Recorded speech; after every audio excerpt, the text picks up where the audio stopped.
Desarrollando el tema de la inversión, ¿no es cierto? En clase anterior ya hemos presentado el concepto de inversión.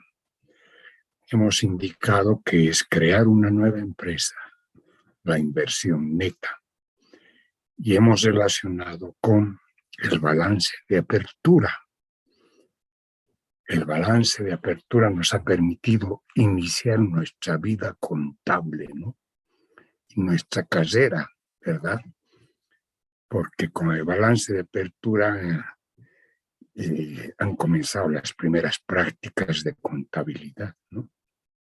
Donde les han indicado se ha creado una empresa con capital de, se han comprado máquinas, equipos, muebles, tiene capital de trabajo. Entonces ustedes desde que han nacido a esta materia han visto el balance de apertura y el capital que ha permitido a la empresa iniciar operaciones, al haber dotado de recursos a esa empresa para la compra de los elementos de activo fijo y la dotación del capital de trabajo. De eso estamos hablando, ¿ya? De eso. Y ahora estamos enlazando ese tema que ha dado origen a nuestra vida contable como individuos que estamos escogiendo esta carrera, ¿no? Ahora estamos viendo desde el punto de vista económico. Y hemos dicho que ese capital proviene de un ahorro, de una acumulación de una masa crítica de dinero como para poder comprar precisamente los equipos, las máquinas, los activos, ¿no es cierto? Emprender una actividad. Hemos indicado que ese ahorro para crear esa empresa tiene que ser sacrificado, es decir, retirado de un banco. Y el que escoge ser un emprendedor, ¿no? Va a perder ese capital, va a perder la tasa de interés, ¿no? Y nos hemos preguntado, ¿y por qué lo hace? Si crear una empresa es una decisión estratégica, genera mucho riesgo. Y no estoy hablando de las grandes empresas, ¿no? Que pueden ser el riesgo pues, de millones de dólares, sino de una microempresa. Una señora que se compra una máquina recta es una emprendedora para coser, está comprado esa máquina para hacer blue jeans, pantalones deportivos. Es una emprendedora. Ha dejado de comer para poder comprar esa máquina. Ha dejado de alimentar a sus hijos, ha ahorrado. ¿Por qué lo hace? ¿Por qué? Bueno, entonces uno dice es que tiene una expectativa futura. Con eso quiere ella generar una fuente de ingreso, tener un margen para vivir, darse empleo. Y en el caso de una empresa mayor, grande, ¿para qué? Quieren ganar utilidades y que las utilidades tengan una tasa de rendimiento más alta que la que le pague el banco. Esa es la lógica, ¿no ven? ¿Ya? Esa es la lógica. Y porque quieren estar seguros de que van a ganar esa tasa de rentabilidad más alta que la que pague el banco o que van a tener una utilidad, nos van a contratar en el futuro. Porque el contador público o el contador simplemente tiene que justamente hacer los registros de todas las operaciones y demostrar con el estado de resultados que hay utilidades, si es que las hay, si hay pérdidas también, y decir, bueno, hay pérdidas, entonces el capital no va a tener ninguna remuneración. Ahora, habíamos indicado que bueno, entonces lo que se busca son las expectativas, las utilidades, es lo que justifica. Exacto. ¿Y cómo puedes medir el rendimiento? Nos habíamos preguntado. ¿Cómo puedes medir el rendimiento? Es que tendría que ser como un proceso contable que he aprendido en primer año, donde me han mostrado un modelo de elaboración de registros. Me han mostrado qué cuentas se cargan, qué cuentas se abonan, cómo se llega a una hoja de comprobación de sumas y saldos, al estado de resultados y al balance, y del estado de resultados se saca la utilidad y la tasa de rendimiento. Algo así tendrías que hacer, pero lo que ocurre hay una pequeña diferencia de tiempo, ¿no? Cuando han estudiado contabilidad básica les han hablado de el pasado. Se ha creado una empresa con este capital, realiza estas operaciones, etcétera, de venta, compras y demás. Y vamos a hacer el estado de resultados y el balance de esa empresa que se ha creado. Y hablamos en pasado. Arqueología, pasado. Acá en proyectos hablamos de futuro. Se va a crear una empresa con este capital y demás, ¿no? Y va a tener, en base a ese capital, va a poder producir un tipo de bien y se hace una simulación contable igualita que en primer año en la materia de proyectos y se obtiene estado de resultados, balance general, cuadro de efectivo y demás. Y a partir de eso se obtiene la tasa de rendimiento, que hemos denominado tasa interna de retorno. Entonces, la tasa interna de retorno que convierte a los futuros proyectados, los saldos de caja, en presentes y los compara con el capital. Entonces, la tasa que iguala es la tasa interna de retorno. Decimos, es la tasa de rendimiento del capital. Hasta ahí hemos llegado, ¿no es cierto? Muy bien. Ahora vamos a precisamente comenzar a cerrar, diría, el tema de inversión, ¿no? Con la presentación del último punto, que es la función de inversión, ¿ya? Vamos a comenzar a cerrar en esta clase este capítulo y en la próxima cerraremos ya, terminaremos el capítulo, es el último punto estaba en el contenido a desarrollar, ¿no? La función de inversión, determinantes de la función de inversión. ¿Qué variables son las que explican la inversión? Entonces, acá tenemos 3 variables. Una es la tasa de interés, ¿ya? Otra es el ingreso nacional y otra variable es la expectativa sociopolítica de integración al medio. Entonces, son 3 variables, 3 determinantes de la inversión. Inversión es crear empresa, ¿no? Ya. Entonces, ahora decimos, hay 3 determinantes. Ya. Como ustedes ven, si hay 3 determinantes, realmente eso nos va a conducir a una función muy compleja. Inversión, función de tasa de interés, ingreso nacional, condiciones sociopolíticas. Esas condiciones a su vez son muy complejas, ¿no? Condiciones sociopolíticas se convierten en aliados o amenazas a la inversión, ¿ya? Entonces, es un fenómeno complejo. La creación de empresa depende de muchas variables y eso hace que sea necesaria simplificar la función, relacionar la inversión con la tasa de interés primero, luego con el ingreso y finalmente con las expectativas sociopolíticas, ¿no? Eso dice este texto, ¿ya? En consecuencia, la inversión es un fenómeno complejo, ¿no? Que se expresa por una función determinada por 3 variables independientes: tasa de interés, ingreso nacional y expectativas sociopolíticas. Y puedo expresar, pues, mi función de la siguiente forma, ¿no? Inversión igual, función, tasa de interés, ingreso, expectativas sociopolíticas. Y simbólicamente, función de la I pequeña, que es la tasa de interés, Y, que es el ingreso, y expectativas, ¿ya? Se simplifica el fenómeno complejo considerando relaciones simples con cada una de las variables, ¿no?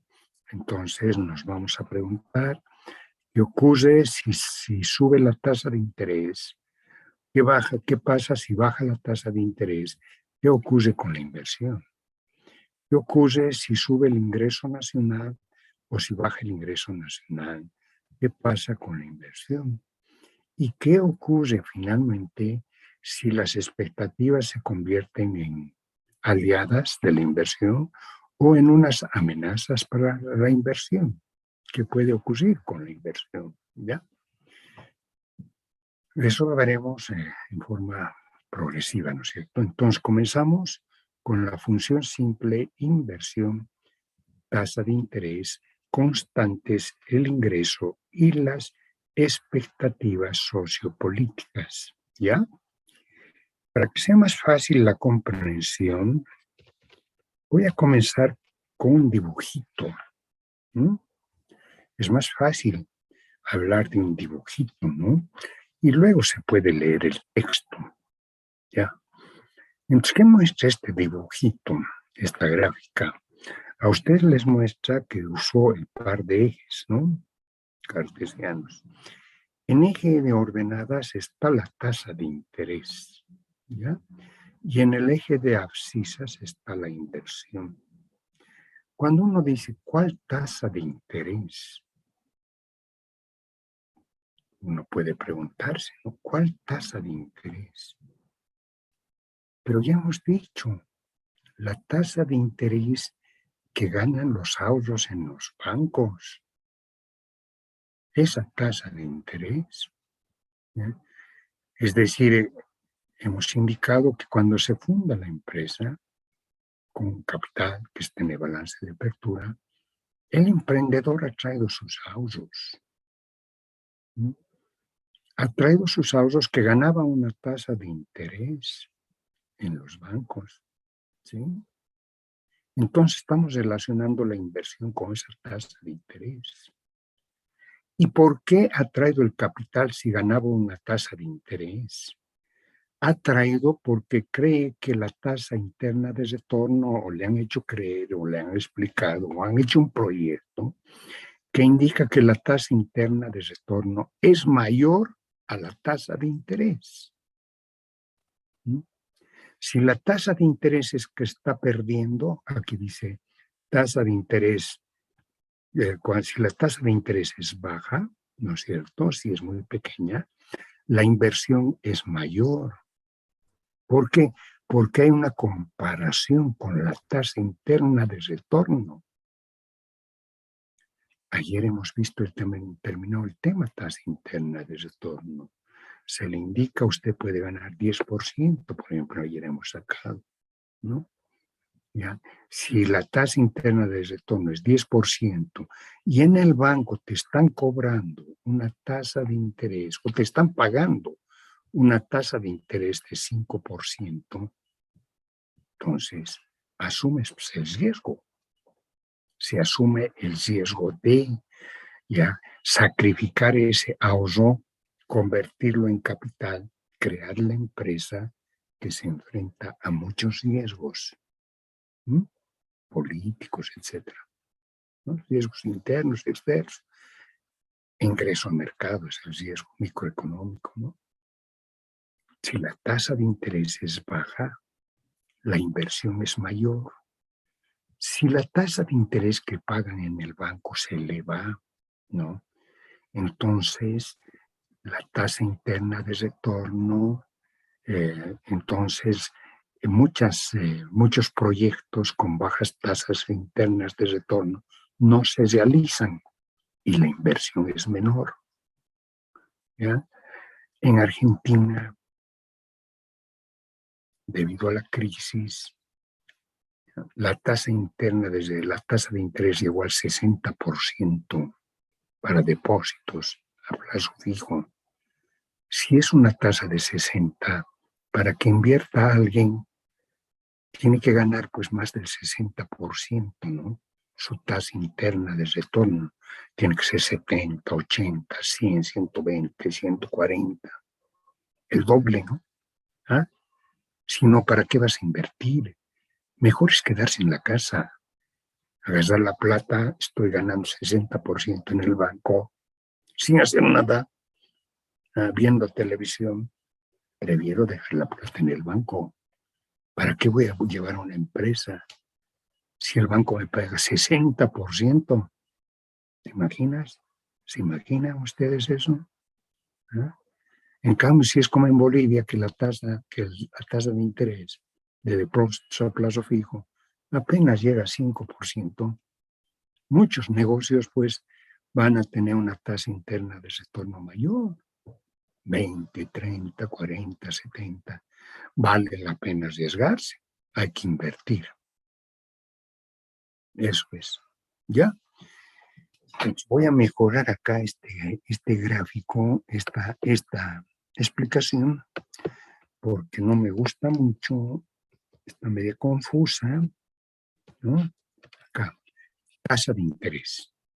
Está en este eje, ¿ya? Y acá abajo no hay necesidad de poner acá esto. Más bien acá tampoco. Acá este comentario puede llevar a confusión.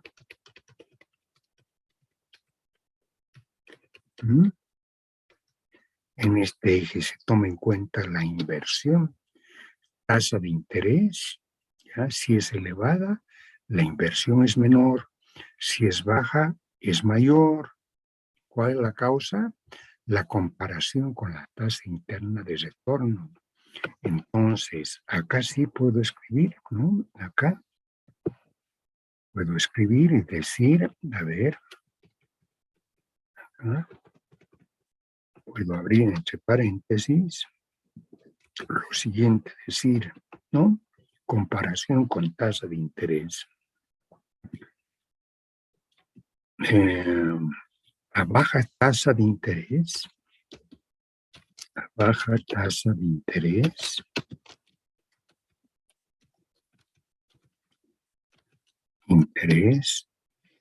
y acá ¿quieres revelarse esto?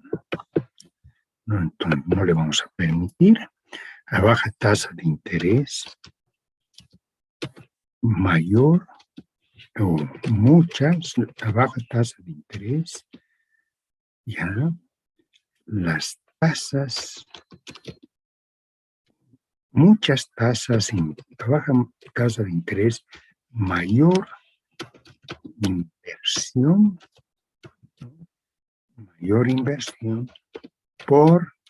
¿no? Por habilitarse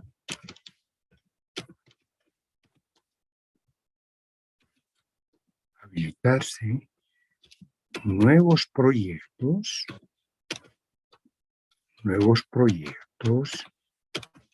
con mayor tasa interna de retorno, ¿no? Esa es la explicación, ¿ya? Esa es la explicación.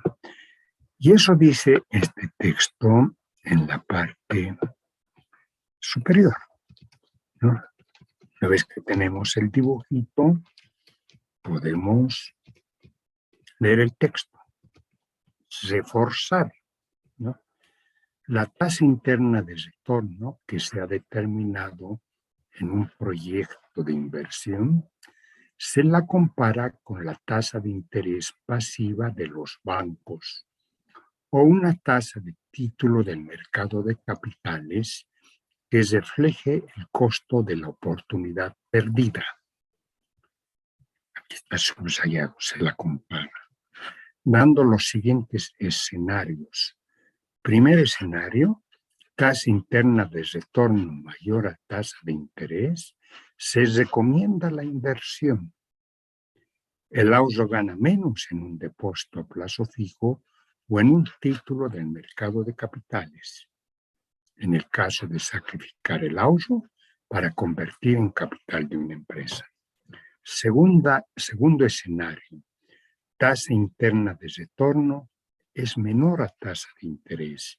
Se sugiere evitar la inversión por cuanto que el ahorro gana en un depósito a plazo fijo o en título, letra o bono, más de lo que ganaría al convertir el ahorro en el capital de una empresa. ¿Está? En esos dos escenarios está expresada la relación entre tasa de interés y tasa interna de retorno, ¿no? Por eso hemos presentado la tasa interna de retorno. Si no, ¿cómo íbamos a explicar este tema? Difícil, ¿no? Difícil. Dice que, por lo menos ahora ya tenemos alguna idea de que un capital se basa en expectativas futuras, ¿sí? Y que se calcula un rendimiento probable. En consecuencia, las altas tasas de depósito a plazo fijo u otras tasas, como bonos o letras, como de bonos o letras, ¿no? Como de, no como bonos, como de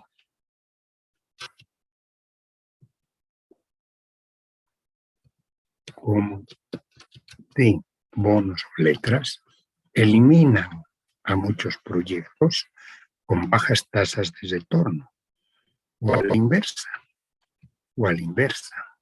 tasas de interés bajas habilitan a los proyectos con tasas internas de retorno bajas, ¿no? ¿Ya?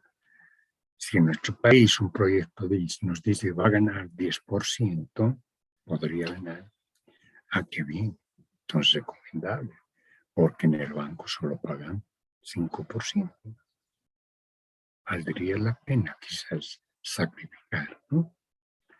Por lo tanto, la inversión es una función inversa de la tasa de interés, ¿ya?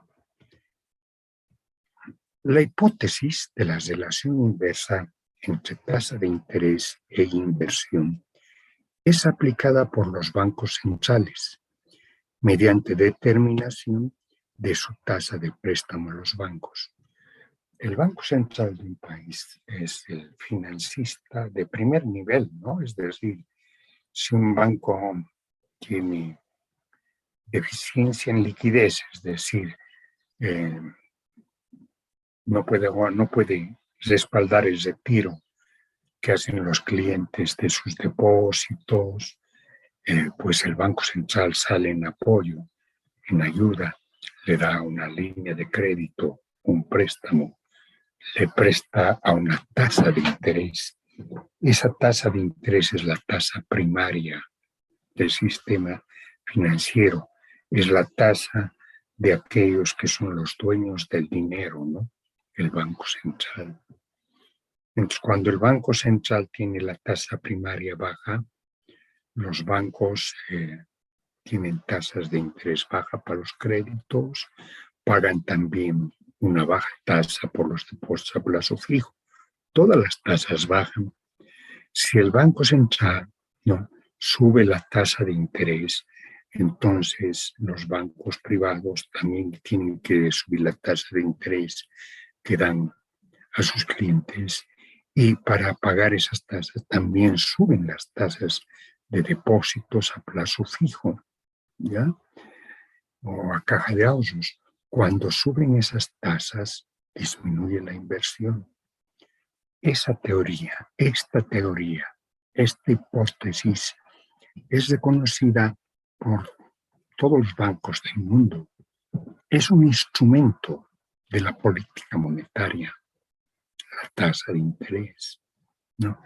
Particularmente la que controla el Banco Central. Cuando en Estados Unidos el Banco de Reserva Federal sube su tasa de interés, ¿ya? Pues, ¿qué ocurre? Empieza a predecirse que va a haber recesión, que muchas inversiones que tenían que realizarse no se van a ejecutar, porque va a empezar a subir las tasas. La que cobran los bancos, la que pagan los bancos, y si las tasas que pagan los bancos suben, las tasas internas de retorno de muchos proyectos son más bajas. No se va a realizar inversión. Cuando el Banco Central baja la tasa de interés, ¿no? A los bancos les habilita con nuevas líneas de crédito, incluso a bajas tasas de interés. El crédito se puede extender a una tasa más baja. Para recuperar fondos con depósitos a plazo fijo, las tasas también bajan. Entonces, eso sí va a significar que se realice mayor inversión, ¿ya? Muchos proyectos se van a habilitar con sus tasas internas de retorno mayores a las tasas de interés. Es una gran noticia. Y en la bolsa de valores de Estados Unidos empieza a subir el valor de las acciones. Está relacionado entonces con este tema. Funciona, se aplica, ¿ya? Muy bien. Una vez que ya he presentado el tipo de relación y una explicación a este tipo de relación, puedo hacer un laboratorio, ¿no? Y digo, para una función, para un ejercicio, la función interés-inversión es 20 menos 10, sí, ¿ya? Presentar la tabla de inversión a las tasas de 10, 20, 30, tasas de interés 10, 20, 30, y con mi función, yo puedo presentar la tabla, ¿no es cierto? Si la tasa es 10%, 10 por 0,10 es 1, la inversión es 19. Si es 20%, 10 por 0,2 es 2, la inversión es 18. Y si es 30%, 10 por 0,3 es 3, la inversión es 17. ¿Qué gracia tiene esta tabla? ¿Para qué me sirve? Con numeritos puedo decir, cuando la tasa sube, baja la inversión, ¿no? Es otra forma de presentar el concepto, con una función que refleje la relación inversa entre inversión y tasa de interés. Y la explicación, esta disminución ya ha sido dada. Y ha sido dada al decir se compara con tasa interna de retorno. Ahora bien, esta tablita me permite hacer un dibujo, un gráfico, ya en el que tengo precisamente lo que veo, ¿no? A la tasa de 30, la inversión es 17, a la tasa de 10, la inversión es 19. Entonces me permite presentar una línea con pendiente negativa. Eso es, ¿no? Para ustedes esta práctica 30 indica para un ejercicio la función interés-inversión es, se les da esta función, presentar la tabla de inversión a las tasas de 10, 20 y 30, ¿ya? Hacen, que es pura aritmética, ¿no? Entonces un poco ya internalizan, ¿no? Que si sube la tasa de interés, baja la inversión, dibujan el gráfico, lo va a mostrar con pendiente negativa y comentan el tipo de relación funcional, ¿no? E indican que la relación es inversa, ¿ya? Muy bien, ya está entonces explicada la primera relación funcional, que es inversión función de tasa de interés, ¿no? Ahora ingresamos a la segunda función, ¿ya? Es la función simple inversión ingreso nacional. Ahora van a estar constantes la tasa de interés y las expectativas sociopolíticas sin cambio. La inversión es función del ingreso nacional, ¿no? Constantes tasas. ¿Se recuerdan qué es ingreso nacional? Ingreso nacional es igual a los salarios, más utilidades, más cambio en reservas del Banco Central, ¿no? Los ahorros, el ahorro externo. Entonces, ¿qué tipo de relación puede haber entre la inversión y el ingreso nacional? Si sube el ingreso nacional, porque el PIB se incrementa, hay mayor salario, mayores utilidades. Las utilidades conducen al ahorro, hay mayor ahorro, entonces se espera mayor inversión, ¿no? Por el contrario, si el ingreso nacional baja en un país, el PIB baja los salarios, la distribución de salarios, las utilidades, disminuye el ahorro, entonces la inversión se reduce. Hay una relación directa, ¿ya? Y observamos si este planteamiento se da para la economía boliviana. Y tenemos datos de la relación de la inversión con el Producto Interno Bruto y el ingreso nacional en millones de bolivianos. Y hemos tomado una serie que va de 2005 a 2016, ¿ya? Y vemos acá nuestro PIB, 77.000 millones, y el 2016, 233.602 millones. Un crecimiento del PIB de 203%, comparando el 16 con el 2005. Y la inversión, acá está, el 2005 es 10.000 millones y el 2016 es 48.000 millones, 479, un crecimiento de 384%. En el país, como es de acuerdo a su constitución, es un país de economía plural, también existen empresas públicas y esto se ve en la composición de la inversión. La inversión es privada y es pública, ¿ya? El 2006, la inversión privada 4.718. El 2005, 5.288 la inversión pública.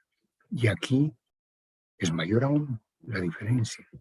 El 2016, la inversión privada 18.000 millones y la pública 30.000 millones. Si sacamos un porcentaje, ¿no? La pública ha aumentado en 474% y la privada en 284%.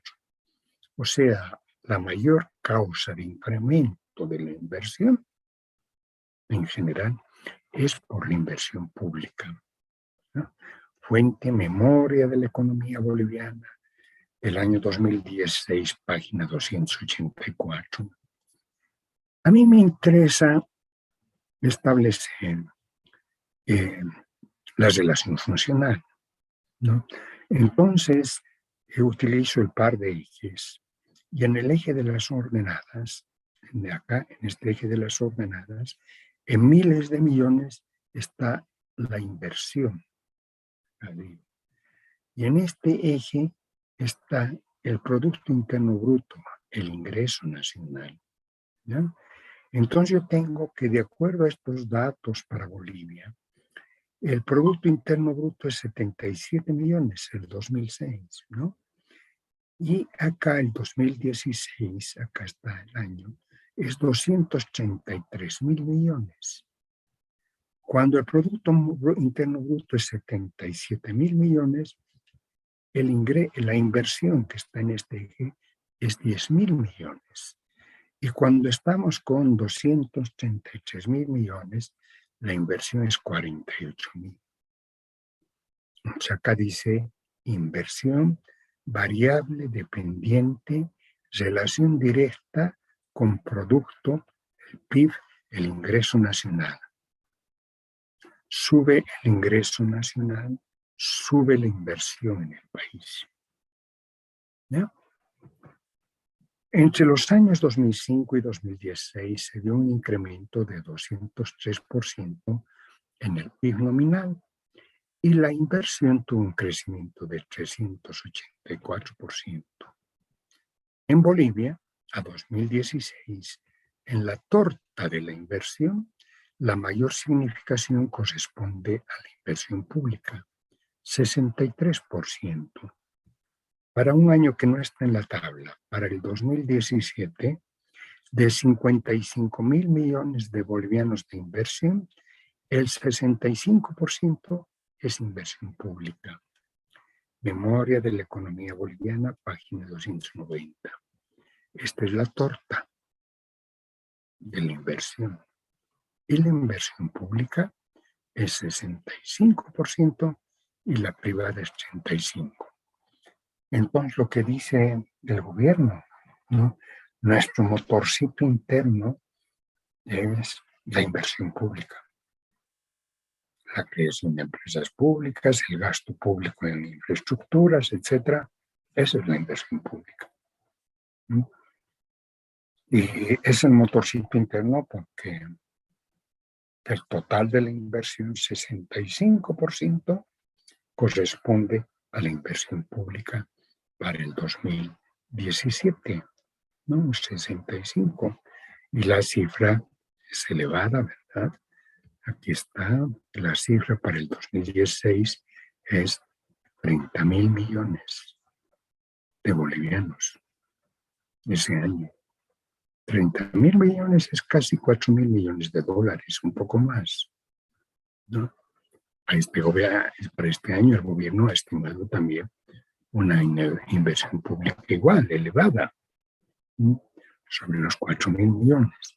Entonces el gobierno es el generador de una gran demanda de bienes porque hace gastos para crear empresas, para infraestructura básica, ¿sí? ¿Ya?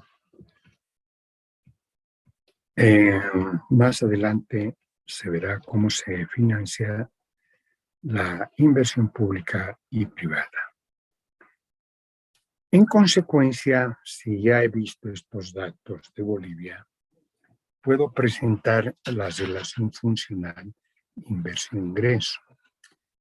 La inversión es una función del ingreso nacional, constante tasa de interés, expectativas sociopolíticas. Entre el ingreso nacional de un país y la inversión se da una relación funcional directa. En caso de no incidir en las condiciones sociopolíticas, claro, pues estoy diciendo que están constantes, o sea que no pasa nada, ¿no? Entonces, la relación es directa entre el ingreso nacional y la inversión. Y alguno de ustedes podría decir, ¿y puede haber alguna explicación un poco más profunda, digamos, ¿no es cierto? Entonces, acá hay dos párrafos que pretenden dar una mejor explicación. A un nivel de ingreso nacional reducido le corresponde bajos niveles de ahorro o formación de excedentes sobre el consumo, determinando una inversión que tiende a cero, reproduciendo un círculo perverso. Los pobres se mantienen pobres. ¿Qué quiere decir este párrafo? Si en un país que es pobre, no, el 70% se destina a consumo, ¿no? Solo queda un 30% para inversión, ¿sí? Entonces, una masa baja de excedente. Ahora, ese excedente está en poder de los privados. Entonces, si los privados tienen ahorros pequeños, entonces eso no se va a convertir en inversión. Ya, la propensión media a consumir es muy elevada. Se consume más, mucho, queda poco excedente y ese excedente no se convierte en creación de empresas, no todo el excedente. Hemos citado una cifra. En Bolivia, el 1 de abril de este año, el secretario de Asuban ha dicho, en Bolivia, los bancos nos dicen, de acuerdo a sus balances, hemos llegado a establecer que hay 28.700 millones de dólares de ahorro. El problema es que más del 90% tiene menos a $500. Entonces no hay una masa crítica para crear empresas, ¿no es cierto? ¿Ah? Mucha gente tiene ahorros, sí, pero no se crea empresa, ¿no? Entonces, además, el excedente es muy bajo. Los 28.000 millones es un acumulado histórico que se ha ido armando durante muchos años. Está en balance. En el lado del haber, y ustedes saben que son stocks que se acumulan en los años. Entonces los pobres se mantienen pobres. Es como en una familia, ya, en macroeconomía. Una familia que es pobre, que apenas cubre sus ingresos, no, pues apenas satisface, que apenas cubre sus costos de consumo, no tiene excedentes, ¿no? No tiene casa, no tiene vehículos, no tiene muebles, muy pocos muebles. No hay formación de activo fijo. Y si no cambia la situación de esa familia, que podría ser porque los hijos estudian y se convierten en profesionales y empiezan a ayudar a la familia, o que el cónyuge encuentra trabajo, si no cambia, la familia va a reproducirse pobre, ¿no? Va a ser pobre durante varias generaciones. Igual ocurre con el país. Por el contrario, cuando el ingreso es elevado en un país, la propensión media a consumir disminuye, se dan mayores excedentes, aumentan los ahorros y los excedentes se pueden convertir en inversión, reproduciendo un círculo virtuoso. Los ricos se vuelven cada vez más ricos. El círculo se vuelve virtuoso. Hay excedentes. Esos excedentes que son ahorros se convierten en nuevas iniciativas, emprendedores, ¿no? Y el país crece, ¿no? Por la generación de empleo, de mayor ingreso. Esa es la explicación. Este es el gráfico de la función de inversión, ¿ya? En este gráfico que estoy reproduciendo, el gráfico de arriba, ¿no? Presento una línea de la inversión con pendiente positiva, ¿ya? Que me demuestra que si el ingreso nacional sube, la inversión sube. Si esta línea se la extiende hasta el origen, ¿no?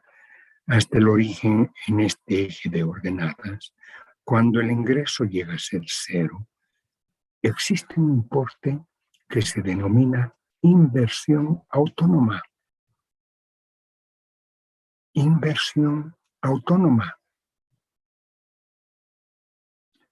Cuando el ingreso es cero, se está realizando inversión autónoma. Y ahora acá, caramba, hay algo parecido con lo que hemos estudiado en el capítulo de función consumo. Y habíamos dicho que también el consumo tiene una relación directa con el ingreso y que hay consumo autónomo para el ingreso de cero. Y habíamos partido de ejemplos de microeconomía. Habían dicho, en un hogar ninguno de los cónyuges trabaja, perdió el trabajo, pero consumen. Y habíamos preguntado y dicho, ¿cómo pueden consumir si no tienen ingresos? Es que tenían ingresos buenos y han ahorrado, ahorros del pasado, consumo autónomo.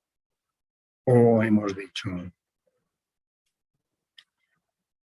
les dan crédito, el tendero de la esquina les anota deudas, ¿no? Retiran pan tanto, azúcar tanto, fideos tanto, sardina tanto, ya. Les dan crédito, entonces pueden consumir. O a lo mejor reciben transferencias solidarias de sus padres, por decir, ¿no? Estamos casados los dos, con la mujer, el hombre, con guaguitas y todo, y dices, ¿y ahora qué hacemos? Hablaré con mi papá. ¿No? Mi papá nos va a ayudar. Él me ha dicho siempre que cuando no estés con trabajo, vas a venir, yo te voy a ayudar. Entonces los padres empiezan, los abuelos, ¿no?, de los niños empiezan a ayudar a que los niños tengan alimentos, es decir, hasta que encuentren trabajo. Eso se llama consumo autónomo, ¿no? Y también pueden recurrir a un banco. Los bancos tienen habilitadas líneas de crédito, las tarjetas de crédito que dan a una familia y pueden con eso ir a comprar compras. Se están endeudando, correcto, se están endeudando, pero tienen consumo autónomo. Oye, pero tú estás hablando de inversión, me pueden decir ustedes, ¿no? ¿Cuándo hay inversión autónoma? ¿Cuándo el ingreso es cero? ¿Cuándo? Bueno, mira, puede ser que una familia que ha acumulado ahorros en el pasado, perdieron su trabajo, todo, pero tienen plata en el banco y dicen, ¿por qué no hacemos un negocio? Antes de quedarnos sin plata, tenemos ahorrito. Comprate unas máquinas, una máquina espiedera, venderemos pollos al espiedo, o un hornito, haremos salteñas, lo que sea. ¿Y de dónde está viniendo la plata si no estás con trabajo? Es que teníamos unos ahorros. Ha habido algo muy interesante cuando lograron retirar esa AFPs, el primer aporte, bueno, el primer retiro no, se ha dado en Bolivia, ¿no? Y lograron retirar fondos de los aportes al fondo de pensiones. ¿Ya? Ustedes saben que es un ahorro personal, ¿no?, para la vejez. 10% de los sueldos le descuentan. Y lograron en Bolivia el retiro y les aprobaron. Y había un señor que era cruceño, que incluso hizo una marcha desde Santa Cruz pidiendo que les permitan retirar fondos de sus aportes. Le hicieron entrevistas, todo por televisión. Y le preguntaron a este señor, ¿y qué va a hacer usted con la plata que va a retirar? ¿Por qué tanto afán? Bueno, me he quedado sin empleo por la pandemia y demás. Quiero comprar, quiero que me den este retiro, la primera cuota, y con eso voy a emprender un negocio. Si no me equivoco, indicó que iba a empezar a producir salchichas en Santa Cruz. Y vender salchipapero, ¿no? ¿Ah? Ya. Entonces, esa es una inversión autónoma. Estaba con cero de ingreso. Había perdido su trabajo. Se asoció con todos aquellos que lucharon para que les devuelvan una parte de sus ahorros previsionales. Les devuelven y le preguntan, ¿y usted qué va a hacer con esta plata? Voy a ser salchipapero. De eso estamos hablando. Inversión autónoma en base a los ahorros del pasado. Muy importante. Así como está él, muchos otros podrían, seguramente, se arriesgan y dicen, a ver, haremos algún negocio. Usaremos los ahorros. Ya, esa es la inversión autónoma. Dice que vea mis recuerdos del pasado. No me interesa en este momento. Ya, inversión autónoma, ¿no? Pero también la inversión autónoma puede venir de los créditos. El gobierno ha habilitado una línea de financiamiento productivo a la microempresa. Recién, eran unos 2 o 3 meses, ¿no? Una línea de productivo. Bajas tasas de interés, plazos largos para la amortización, para financiar capital de trabajo, compra de máquinas, etc. Han hecho propaganda por televisión. Han aparecido un señor y unas señoras, pero el señor yo lo conozco, ¿no? Un amigo que estaba en una situación mala, su fábrica es de muebles, ¿no? De muebles, dejó de vender por la pandemia, se redujo su capital de trabajo, no tenía, y recibió un crédito. Ya salió en televisión diciendo gracias al crédito del gobierno. He repuesto mi capital de trabajo y he comprado nuevas máquinas y estoy emprendiendo. ¿Verdad? Estaba mal. Ya está digamos, ya está por declararse perdida toda esperanza y le llega un crédito. Accede al crédito y puede nuevamente reemprender. Eso es inversión autónoma, ¿no? Pero el mejor ejemplo es el sector público. El gobierno está varios años con déficit del sector público, déficit. O sea, tiene ingresos menores a cero, ¿no? Se presta plata para financiar el gasto de consumo. Y nos sigue contando la historia de que tenemos un motorcito interno y que es la inversión pública. Y uno dice, oye, ¿de dónde sacan plata estos? ¿Cómo hace el milagro? El papá Banco Central es el que hace el milagro. Acabo de presentar datos de la inversión pública. Varios años. Y paralelamente el Estado, el gobierno está con déficit.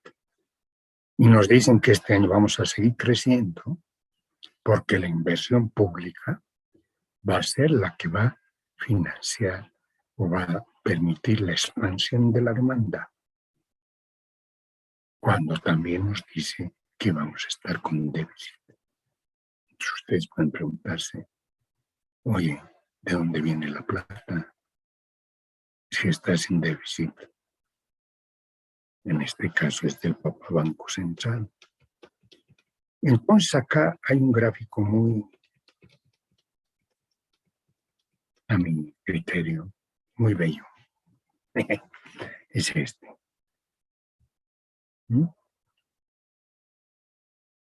Aquí esta es la inversión autónoma.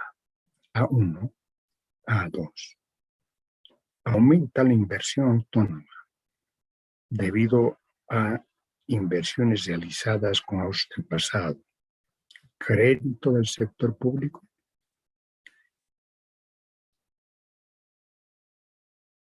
aumenta el ingreso nacional, aumenta el PIB, ¿no? Aumenta el PIB.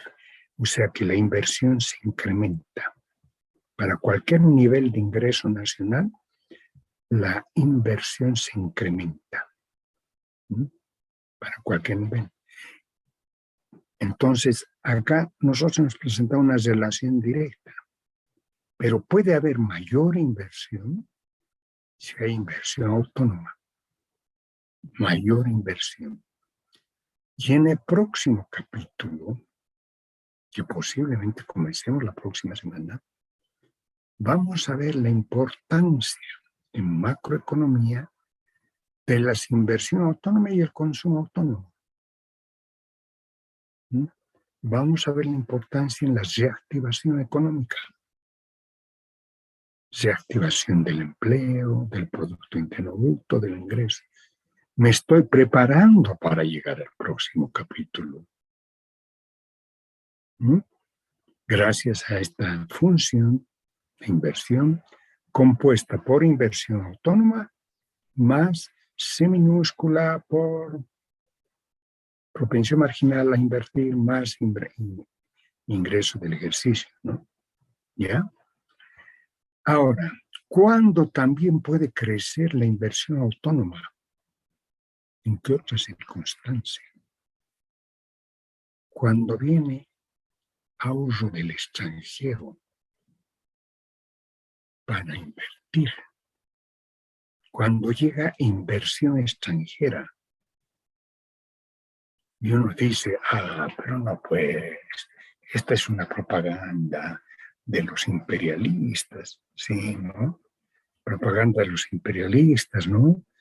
Oye, ¿y qué han hecho los comunistas chinos?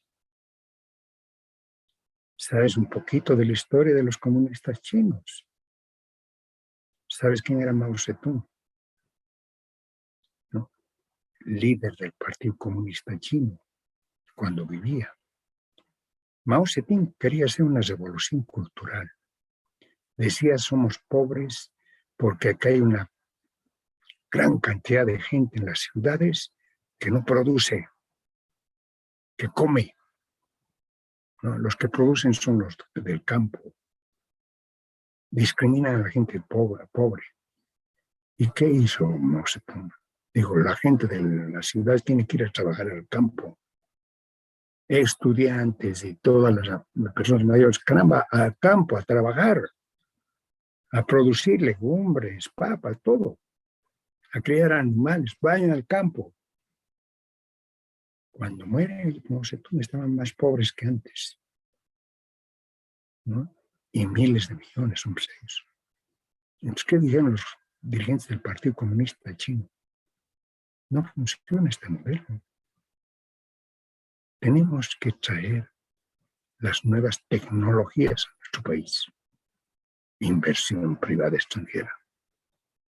Les vamos a dar seguridad jurídica para comenzar. O sea, les vamos a decir que traigan capitales y les vamos a asegurar que no les vamos a quitar las empresas. Les vamos a permitir que las utilidades que ganen se las lleven, ¿no? Si es que ganan utilidades, van a pagar impuestos. ¿Ya? Les vamos a abrir el mercado a los productos que produzcan acá. Les vamos a inducir a que transfieran tecnología, ¿no? A que contraten chinos, que aprendan. ¿Y qué ha sucedido? ¿Qué es la China hoy día? Es la segunda potencia del mundo. Es la factoría, como se dice, la fábrica del mundo. Producen todo. Está en la vanguardia hasta de la tecnología. Huawei, ¿qué es Huawei? ¿Qué es la 5G? ¿No? Las nuevas generaciones de la telefonía. China. Oye, ¿cómo se ha dado ese milagro? Con la inversión extranjera. De eso se ha dado cuenta Trump, el presidente de los norteamericanos. Ha dicho, oye, nosotros le estamos comprando a las fábricas de origen norteamericano productos chinos. Estados Unidos tiene un gran desequilibrio comercial. ¿Cómo lo financia? Tienen los dólares. No importa que tengan desequilibrio, tienen la moneda del mundo. Pero Trump dijo, esto no puede continuar. Hay que volver a traer a las empresas norteamericanas a Estados Unidos. Criticó a Apple, la que produce los teléfonos iPhone, teléfonos de alta gama, con la tecnología más alta. ¿El diseño dónde es? En Estados Unidos. ¿No? En Cybercom, creo que se llama el lugar. ¿La producción dónde es? En la China. Qué gracioso, ¿no? Los últimos teléfonos, made in China, norteamericanos. Entonces, ¿cómo se ha dado ese milagro? Inversión autónoma, inversión extranjera. ¿Ya? No tienes que sacrificar a tu pueblo llevándolo a producir papas y cebollas al campo. Trae tecnología, ¿no? Trae tecnología. Tú no la tienes, trae del extranjero. Que vengan con tecnología, ¿no? Y tecnifica a tu gente, En lugar de convertirlos en agricultores perfectos, convertirlos en tecnócratas. Eso lo ha hecho la China, lo ha hecho Corea. Formar a su gente. Pero ¿cómo? Si son pobres, si eran pobres. Claro, el apoyo extranjero, la inversión extranjera, la inversión autónoma. ¿Ya? Esa es la importancia. ¿No? La importancia, ¿ya? Y no necesitas estar vestido de rojo para decir, ¿no? O de celeste para que vengan los yanquis, ¿no? O los extranjeros.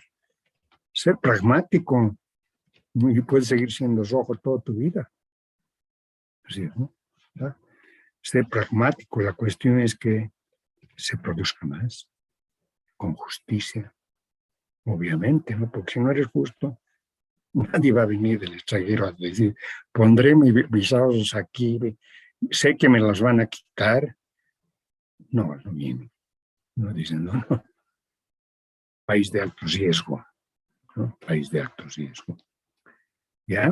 Entonces acá está la inversión autónoma, es independiente del ingreso, tiene por fuente la inversión extranjera, el financiamiento bancario, a la inversión en empresas privadas o públicas, el microcrédito respaldado por la garantía solidaria ha permitido en Bolivia el desarrollo de la microempresa, ¿no? Han dicho, este es un invento, innovación tecnológica, crédito solidario, Banco Sol, etcétera, etcétera. Crédito de $100, $200, $300 para comprar máquinas, pequeños equipos. Bien, con garantía de de varias personas, etc. El déficit del Tesoro General de la Nación destinado a la creación de empresas públicas.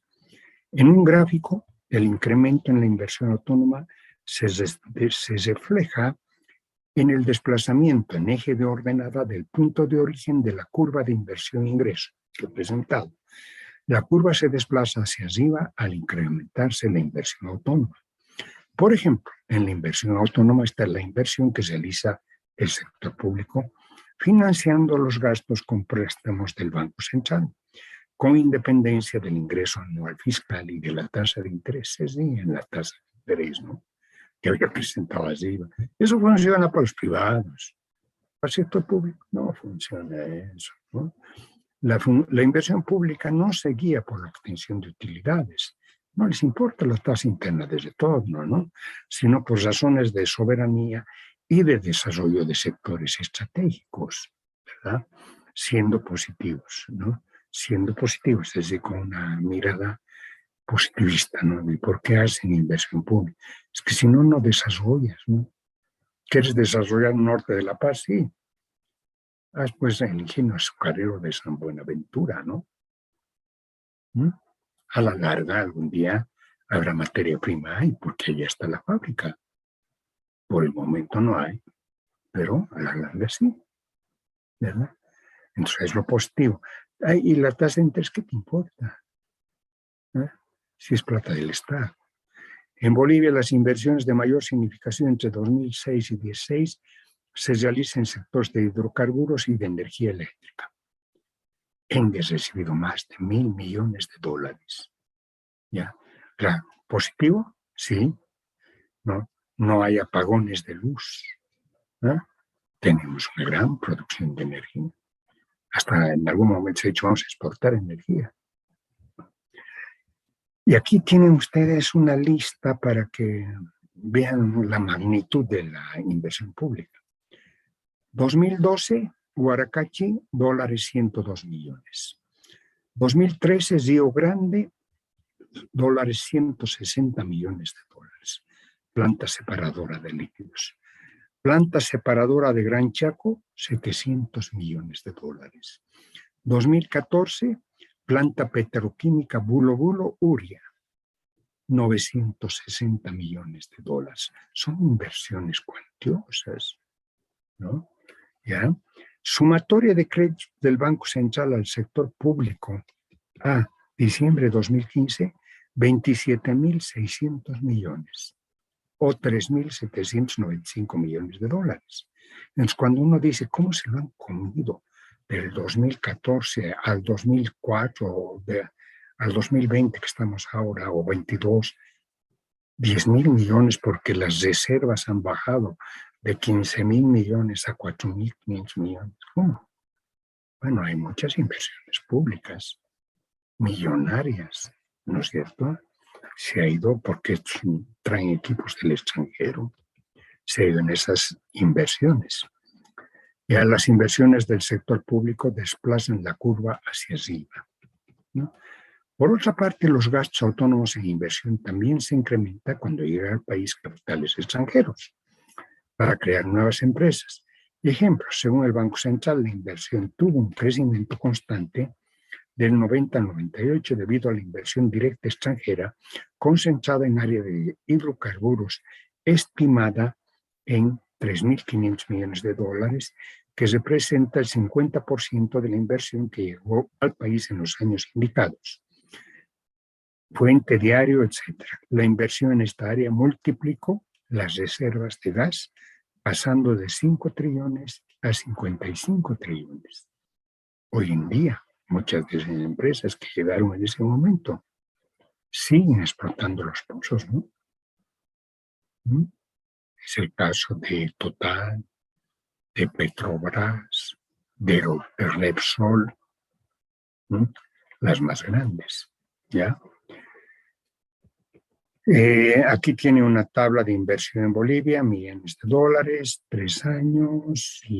Como ven ustedes, la significación de la inversión privada extranjera es relativamente baja, ¿no? Y tienen la práctica 31, que se trata de investigar y completar datos de tabla, miles de millones de bolivianos. Tenemos 2006, que he presentado arriba, o no, yo he presentado arriba 2005, creo. Aquí arriba, más arriba, ¿no? Y ustedes 2006, ¿ya? Después dice acá 2010, 2014, no, 2006, 2014, 2020. Tienen la práctica número 5, donde tenían que presentar el PIB para estos 3 años. Y en el PIB está el consumo, la inversión. Luego, para estos 3 años ya presentaron el consumo, hay otra práctica, y ahora para estos 3 años está nuevamente esta variable que es inversión, ¿ya? O sea que si tienen los datos de la práctica 5, esta práctica va a ser fácil de hacerla, ¿no? Solo hay que destacar la parte, el componente de la inversión, que también se denomina formación bruta de capital fijo. El componente de inversión pública, privada y la variación de inventarios, ¿ya? Y aquí sacan porcentajes, ¿no? Para este año, 2020, particularmente, ¿ya? 100% de inversión, la pública, ¿cuánto será? Hemos visto 65, creo, la privada 85, y el 2020, ¿cómo será? Eso ustedes tienen que hacer, ¿no? Realizar. O sea, acá tienen dibujar el gráfico y presentar la estructura de la torta de inversión. O sea, el gráfico que yo estoy esperando, aquí tienen los años, 6, 14, 20, y acá tienen que colocar las magnitudes, de acuerdo a su investigación. Aquí en la torta pueden tener una trica, ¿no? Inversión privada, inversión pública, cambio de inventarios. Y el 2020 van a tener igual, pero va a haber un cambio en la estructura de la inversión, ¿no? Entonces, eso tienen que explicar. Primero, qué tipo de relación funcional entre PIB e ingreso, cómo ha cambiado la estructura de la inversión. Aquí está, para eso son los porcentajes, ¿ya? ¿Qué criterio personal tiene sobre estos cambios? ¿No? ¿Qué piensa usted? ¿Qué piensas tú sobre estos cambios? Ya. Bien, hemos llegado entonces a cumplir con el diseño de esta clase, ¿ya? Es decir, ver el tema de la función de inversión, la primera y segunda parte, ¿no? Hemos presentado la primera parte, inversión, función de la tasa de interés, y la segunda, inversión, función de del ingreso nacional. Todavía nos falta algo, pero está lo más importante avanzado. Y en la próxima clase vamos a completar, ¿no? Inversión, función de condiciones sociopolíticas. Y con eso habremos terminado este capítulo. Bien, ¿tienen alguna pregunta, consulta? Estoy abierto. Lo que deseen conocer, o sea, si tienen alguna propuesta, alguna Licenciado, pregunta. Sí, una dale. consulta. Sobre la práctica, licenciado, donde dice porcentajes, ¿qué porcentajes debemos poner?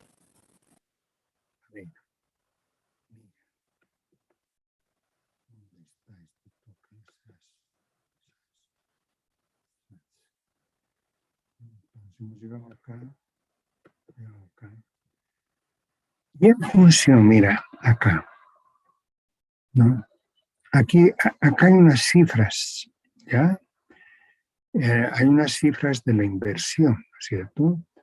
El 2006, por decirte, 100 millones o 1.000 millones de dólares, ¿no? El 2020, 10.000 millones de dólares, digamos, ¿no? Entonces, a mí me interesa el 2020, ¿ya? Y la relación entre el 2006, 14 y 20 se presenta con esta línea, ¿no? Es decir, esa relación directa que hay entre el PIB y la inversión. O sea, van a tener los datos para la tabla.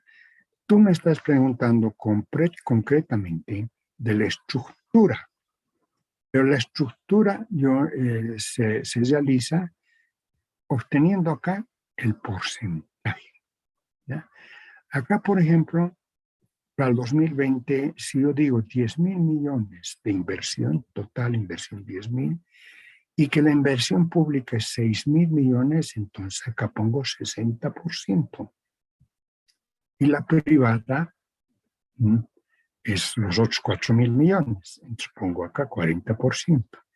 Eso me permite, en la torta, ¿no? 2020, 60% inversión privada, 40%, perdón, 60% inversión pública, 40% privada. Debería sacar los mismos porcentajes para hacer la torta del 2006, ¿no? ¿Cómo voy a dibujar la torta? Entonces, la torta se dibuja tomando en cuenta cuál es la porción que le corresponde a la inversión pública y a la privada. Entonces, si me permite este gráfico, a ver, voy a ver si me permite, ¿no ve?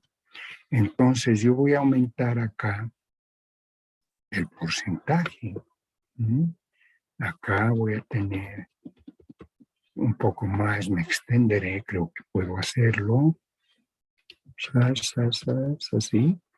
¿No? Acá voy a tener los valores absolutos. Ese valor absoluto se presenta el 100%, ¿no? Este año 100. ¿Ya? Aquí voy a poner porcentaje. ¿Ya? Porcentaje. ¿Ve? Y aquí voy a ver del total de la inversión, eso me va a representar también 100, pues, porque esa es mi torta. Torta se presenta el 100%, pero en esta torta hay una parte que tengo que sacar, hacer la operación, sacar el porcentaje. Igual voy a hacer para la inversión privada. Con esa información voy a poder construir la torta del 2006 y voy a comparar con la torta del 2020. Y por las tendencias que hemos observado en la práctica, en los datos anteriores, cada vez la torta de la inversión pública es más importante, ¿no?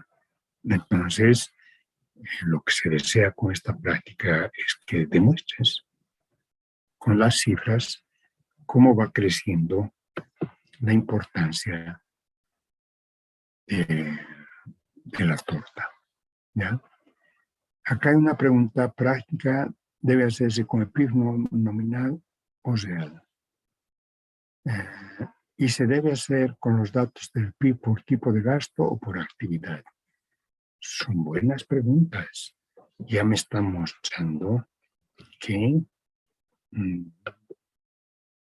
no he sembrado en el vacío, ¿no? Son preguntas con propiedad.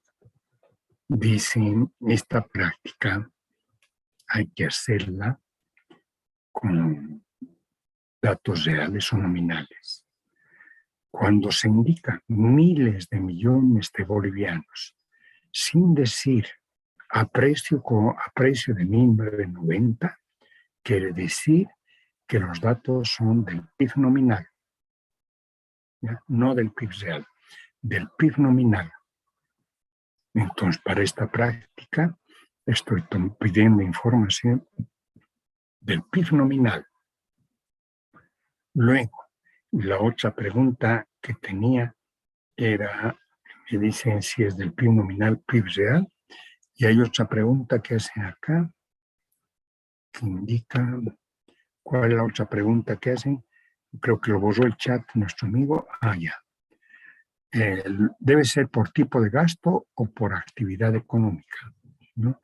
Hay esa otra pregunta. Entonces, la respuesta es por tipo de gasto, ¿ya?